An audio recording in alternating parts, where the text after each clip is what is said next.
ఒక చిన్న స్టోరీ విందామా? ఒక అబ్బాయి కాలేజ్కి వెళ్తూ కళ్ళు తిరిగి కింద పడిపోయాడు.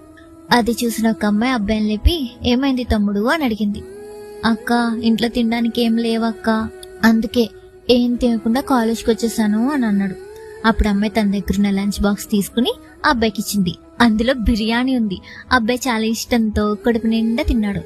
తర్వాత కొన్ని ఇయర్స్ తర్వాత ఆ అమ్మాయికి చాలా రేర్ డిసీజ్ వచ్చింది. ట్రీట్మెంట్ కోసం ఇంట్లో వాళ్ళందరూ చాలా డబ్బులు ఖర్చు పెట్టారు. తర్వాత ఆ ట్రీట్మెంట్ కి డబ్బులు లేక ఆ అమ్మాయిని వేరే హాస్పిటల్లో జాయిన్ చేసి వాళ్ళ ఫ్యామిలీ వాళ్ళందరూ వెళ్ళిపోయారు. అమ్మాయికి ట్రీట్మెంట్ జరిగింది. అమ్మాయి చాలా హెల్దీగా ఉంది. ఈ లోపల నర్సు వచ్చి బిల్ ఇచ్చింది. అమ్మాయి భయపడుతుంది. డబ్బులు ఎలా కట్టాలి, నా దగ్గర డబ్బులు లేవే అని చెప్పి అసలు బిల్ ఎంతైనా అని చెప్పి ఓపెన్ చేసి చూసింది. అందులో ఇలా ఉంది, పేడ్ in full with 1 plate of biryani, doctor Rohit అని. ఆ అమ్మాయికి అర్థమైంది ఆ అబ్బాయే చేశాడు అని. చూసారా, మనం ఏం చేస్తే అదే మనకి తిరిగి వస్తుంది. సో మీరు ఇప్పటి నుంచి అన్ని మంచి పనులు చేయండి. ఎదుటి వాళ్ళు చెడుగా ఉన్నా సరే మీరు మాత్రం అలా ఉండొద్దు.